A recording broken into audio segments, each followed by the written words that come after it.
yang dimuliakan Allah, uhayyikum bi tahiyatil Islam, tahiyat ahlil jannah. Assalamualaikum warahmatullahi wabarakatuh.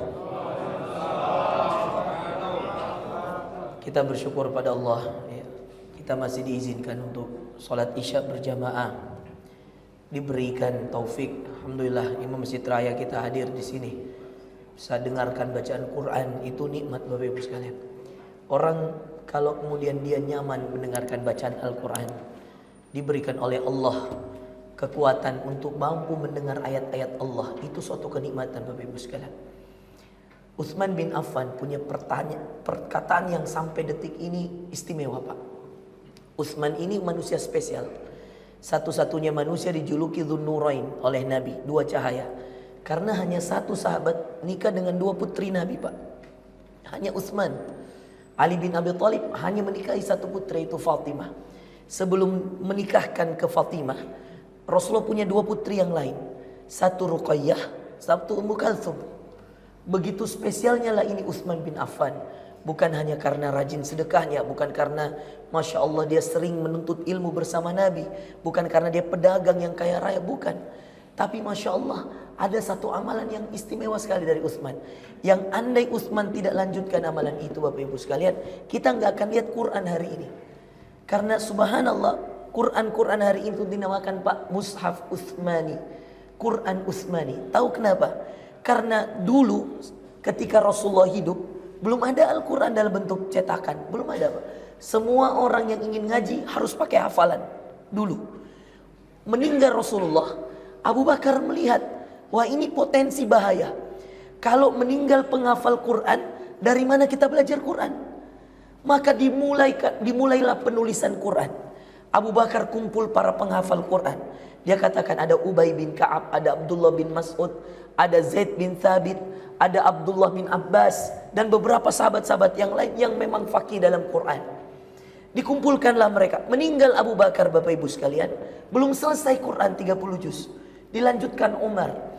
Karena Umar bin Khattab sibuk memperluas wilayah keislaman sampai di Andalusia Bapak Ibu sekalian. Jajahan Umar waktu itu sampai masuk Granada, Barcelona, Sevilla. Itu jajahan Umar bin Khattab. Kalau di daerah sananya Turkmenistan, Uzbekistan, Kazakhstan, itu jajahan Umar. Karena sibuk memperluas dakwah Islam, syiar Islam, bahkan sampai Afrika Utara, Mauritania, Tunisia, Maroko, Libya, itu semua dijajah oleh Umar bin Khattab. Memang dia terkenal jago strategi perang Pak. Maka lanjutan tulisan Al-Quran itu belum selesai Bapak Ibu sekalian. Apa yang terjadi? Dilanjutkan Utsman. Periode pertama Utsman inilah yang Utsman berniat, saya tidak akan mengerjakan apa-apa kecuali selesai penulisan Quran 30 juz. Menurut Utsman, hematnya ini kan kitab yang jelas mukjizat, jelas dari Allah. Kalau tidak terkumpul dengan rapih, satu persatu para penghafal Quran wafat. Maka Utsman khawatir. Maka apa yang dilakukan Bapak Ibu sekalian? Pertama sekali diberikan tempat khusus, fasilitas khusus kepada orang-orang yang menulis wahyu itu. Namanya Kuttabul Wahyi, para penulis wahyu. Jadilah Quran ini 30 juz Pak. Kita bayangkan Bapak Ibu sekalian, kita bisa buka susunannya Al-Fatihah, Al-Baqarah, Ali Imran, An-Nisa, Al-Maidah sampai An-Nas. Itu karena jeripaya Utsman bin Affan. Ketika dia jadi khalifah, dikenallah semua Al-Quran di seluruh dunia Pak dengan istilah Mushaf Utsmani. Ya, Quran yang hasil kerja keras jeripayah khalifah bernama Utsman bin Affan.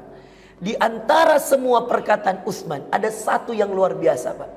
Catat baik-baik ini dalam benak kita, dalam hati kita. Kata Utsman bin Affan, "Lau tahurat qulubukum ma syabi'at min tilawati kalami rabbikum."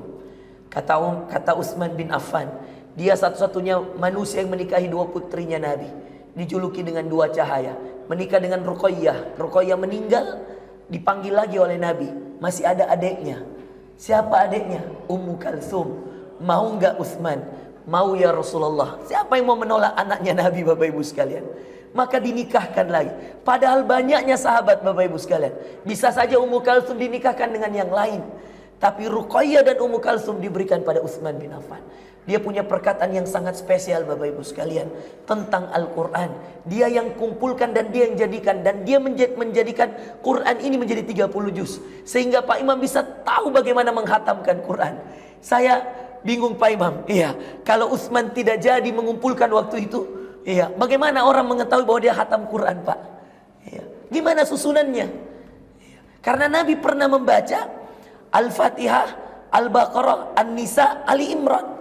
Jadi An-Nisa dulu. Pernah juga dalam beberapa kejadian Al-Baqarah, Ali Imran, baru An-Nisa. Maka disusun, dilihat mana yang paling banyak Nabi pakai, itu yang ditaruh.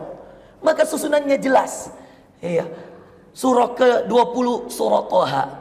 Iya. Surah kesekian surah ini. Surah ke-1 surah Al-Fatihah. Surah 114 surah An-Nas. Bayangkan kalau tidak ada Utsman bin Affan. Makanya kata para ulama, pegang kata-kata Utsman ini, Anda akan menjadi orang yang hidup dengan Quran. Nikmat hidup kita, bahagia Pak. Karena hidupnya kaya raya. Utsman bin Affan tuh beruntung, rajin beramal, sudahlah dia kaya raya. Apa bukti dia kaya Pak? Sedekahnya luar biasa. Dulu dia yang banyak memberikan sedekah kepada Nabi dalam bentuk kurma, dalam bentuk kebun. Karena dia pedagang, dia punya banyak kebun Bapak Ibu sekalian. Di Madinah, Nabi menawarkan siapa yang mau memberikan air kepada kaum muslimin. Air Bapak Ibu sekalian. Karena waktu itu kekeringan. Iya, saya ingat saya pernah ceramah sholat istisqa di sini ya Pak Kapolres ya. Sholat istisqa waktu itu kita pernah ceramah untuk kemudian kita sama-sama sholat istisqa. Bayangkan betapa sulitnya dulu kekeringan. Kita waktu itu baru 3 bulan. PLN membuat jadwal. Di beberapa daerah mati padam dari jam sekian sampai jam sekian. Itu baru kekeringan zaman sekarang Pak. Bayangkan kekeringan zaman Nabi. Bayangkan ikhwah sekalian, Bapak Ibu, siapa yang membebaskan sumurnya Yahudi dengan uangnya? Utsman. Apa yang paling mahal di Arab waktu itu Pak? Bukan onta, bukan kambing, bukan rumah. Apa yang paling mahal di Arab waktu itu? Air. Ya. Yang paling mahal di Madinah dulu sumur. Harga sumur dulu orang belum tahu Pak, ngelola minyak dulu. Maka air ini begitu berharga. Maka Rasulullah bilang, siapa yang mau membelikan kepada kita sumur Yahudi itu? Dulu yang punya sumur di Madinah itu orang Yahudi Pak, kaya raya. Datang Utsman, negosiator. Utsman ini pedagang kaya. Lalu dia mengatakan, saya beli 20.000 dinar. Anda bisa bayangkan berapa itu 20.000 dinar Pak? 1 dinar itu sekarang 3,5 gram emas. Ya, kali mikir 20.000. Nggak mau. Ya, Yahudi bilang, enggak. Saya tahu kamu butuh, biar orang beli di saya. Dia tambah 2 kali lipat, belum mau dijual. 3 kali lipat, belum mau. Sampai 5 kali lipat Bapak Ibu sekalian. Berpikir Yahudi, bodoh sekali kamu Utsman. Iya, kamu mau beli sumur saya dengan 5 kali. Baik, ini Yahudi otaknya. Iya, berpikir terus bagaimana untung. Maka dia bilang begini, baik Utsman, saya jual, dijual dengan harga 5 kali lipat. Dia bilang, saya jual dengan harga 5 kali lipat, tapi saya kasih kamu setengah. Saya setengah. Dulu belum ada saham Pak. Jadi gimana cara Yahudi membagi? Kata Yahudi, sehari saya, sehari kamu. Jadi dalam 7 hari, 4 hari Yahudi, 3 hari Utsman. Kata Utsman, deal. Ya. Pulanglah ke Rasulullah. Lalu Utsman mengatakan, ya Nabi Allah, sudah saya beli, tapi nggak mau dijual semua. Kata Rasulullah, terus bagaimana? Kata Utsman, setengah ya Rasulullah. Maka di hari saya bebas jual berapapun harganya kepada siapapun. Maka Rasul bertanya, berapa kamu jualkan? Kata Utsman, seluruhnya untuk kaum muslimin ya Rasulullah. Jadi di hari Utsman, 3 hari ini, Rasulullah beri pengumuman. Di hari ini dan ini. Taruhlah, Senin, Rabu, Jumat. Ya, saya nggak tahu harinya apa. Di hari ini dan ini, jatah Utsman, ambil air untuk besoknya. Maka siapkan air untuk 2 hari Bapak Ibu sekalian. Strategi ini berjalan sebulan 2 bulan. Akhirnya yang Yahudi pun, ya, yang sesama mereka Yahudi, datangnya di hari Utsman, ngambil sebanyak-banyaknya di hari Utsman, dan Utsman tidak membuat pembayaran sedikit pun Bapak Ibu sekalian. Cerdasnya lah Rasulullah, cerdasnya lah Utsman bin Affan. Dan lihat keberkahannya ini, manusia bernama Utsman bin Affan Bapak Ibu sekalian. Akhirnya hingga hari ini Pak, kalau Anda ke Madinah, sayangnya sekarang ditutup. Kenapa ditutup? Karena banyak orang ambil ya berkah-berkah gitu Pak Kapolres. Akhirnya biasa banyak korban jatuh ke dalam sumur. Sampai detik ini sumurnya masih ada di Madinah. Bi'ru Utsman. namanya sumur Utsman bin Affan. Akhirnya Yahudi merasa, sudahlah, kau beli saja semua ini Utsman. Dibelilah semuanya oleh Utsman, diwakafkan untuk kaum muslimin. Siapa saja yang mau datang ambil, pakai. Dan hebatnya Pak, ketika kemudian digratiskan, kekayaan Utsman tidak berkurang. Datang lagi rezekinya dari pedagang-pedagang Syam yang membeli kebun-kebunnya dan seterusnya. Subhanallah. Kalau Anda di Madinah Bapak Ibu sekalian, kunjungi satu hotel, baca di atasnya, Anda biasa dari pintu paling pojok, pintu 300, Anda lurus saja. Pertama kali Anda masuk di sana, kalau Anda nginap di bagian selatan itu ada Ansar Golden Tulip, ada Hilton, ada Shahad, yang banyak orang Indonesia biasa nginap. Ada satu hotel pintu masuk pertama itu Anda tulis di situ di atas sekali, Hotel Waqfun min Sayyidina Utsman. Ada satu hotel Pak di Madinah, tulisannya hotel ini wakaf dari Sayyidina Utsman bin Affan. Anda tahu kenapa? Kalau Anda nggak ini susah untuk ke Madinah, gampang sekali di googling aja. Googling di sini, Hotel Wakaf Utsman bin Affan. Keluar langsung hotelnya Bapak Ibu sekalian. Anda tahu Pak, itu bekas tanahnya Utsman. Yang kemudian akhirnya Utsman bin Affan wakafkan juga. Lalu dikelola oleh pemerintah Arab Saudi. Dijadikan dia hotel, seluruh keuntungannya dibagi fakir miskin. Sampai detik ini Pak, Utsman sudah meninggal 1400 tahun yang lalu. Bayangkan keberkahan rezeki Pak. Kalau rezeki itu untuk orang lain. Ini yang dinamakan, kata Rasulullah, kalau anak cucu Adam meninggal, terputus amalannya kecuali 3. Sedekah jariah, atau ilmu bermanfaat, atau anak soleh yang mendoakan. Dan yang pertama ini sedekah jariah, inilah yang terus mengalir dari seorang sosok Utsman bin Affan. Di balik sosoknya yang sangat royal, sangat peduli pada kaum muslimin, dia punya perhatian khusus pada Quran. Dan perkataannya itu Pak, lau tahurat qulubukum, andai hati-hati kalian bersih, masyabi'at min tilawati kalami rabbikum. Kata Utsman kepada menasihati pada para sahabat di penghujung-penghujung usianya, ketika dia sebentar lagi akan turun dari kekhalifahan. Dia masih jadi pemimpin waktu itu, khalifah, presidennya lah kalau sekarang. Beliau mengatakan kepada sahabat-sahabat yang lain, andai hati-hati kalian bersih, andai hati kalian bersih, maka kalian tidak akan pernah bosan, jenuh mendengar bacaan Al-Quran. Andai hati kalian bersih, kalian tidak akan pernah bosan untuk membaca ayat-ayat Allah dengan Al-Quran. Kalau hati ini bersih, kata Utsman, gak pernah bosan Pak dengar bacaan-bacaan Quran, dan gak pernah bosan untuk melafadzkan ayat-ayat Quran. Mudah-mudahan Bapak Ibu sekalian, kita diberikan harta yang berlimpah seperti Utsman, lalu kita sedekahkan juga di jalan Allah. Mudah-mudahan kita didekatkan oleh Allah dengan ayat-ayat Allah, ayat-ayat Al-Quran.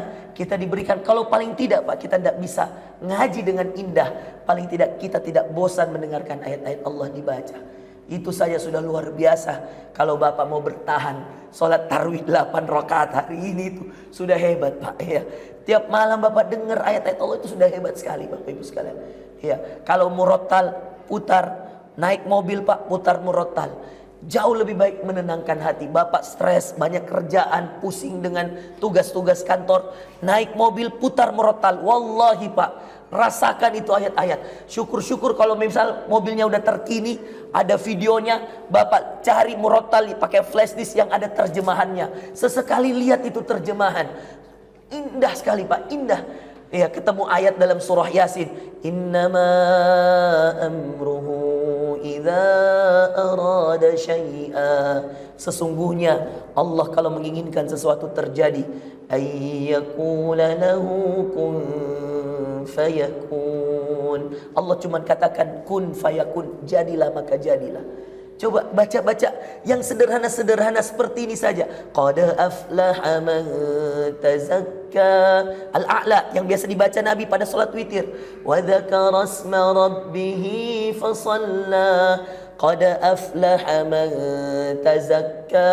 Beruntunglah orang yang selalu mensucikan dirinya, mengambil air wudu, taubat pada Allah, hijrah pada Allah. Wa dzakara asma rabbih fasalla. Lalu dia berzikir mengingat Allah, lalu dia salat.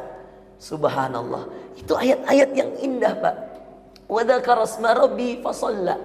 Bal tu'thirunal hayatad dunya. Tapi kalian wahai manusia lebih menginginkan kehidupan dunia. Ya. Padahal walal akhiratu khairu wa wa abqa.